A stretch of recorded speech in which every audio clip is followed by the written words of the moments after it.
Assalomu alaykum, доброе утро. Tak, kobaltimiz tayyor bo'lgan. Polni hamma yog'ini yuvib chiqarildi, gilamlar yuvilgan, poligacha yuvilgan. Hamma detal plastmassa apshpela bilan birga kraskalangan, tarpetkadan tashqari. Oldi sideniya mana restavratsiya bo'lgan, juda ham abgor holatda edi. Skeletidan yechib, yuvib tozalangan. Qolgan hamma sideniyalar yuvilgan, prisos bilan aniq qilingan. Yana nima demoqchi edim? Orqadan suv o'tayotgan bo'lgan. Ikkita biqinadan deb o'ylasam, akasi boshqa joydan o'tibdi. O'sha teshiklarni polностью yopib, ustidan shumka bilan ham qotirilgan.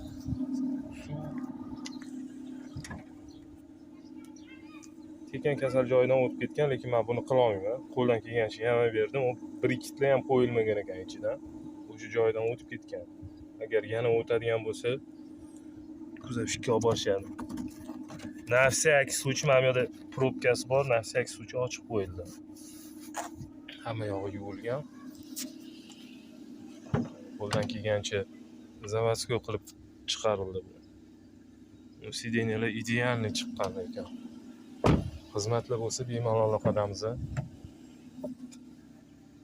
Sog' bo'linglar, salomat bo'linglar. Sideniya, kстати, yana ko'tarilgan. Joyiga kelib qoladi ancha-muncha. Juda ham past edi. Salomat bo'linglar.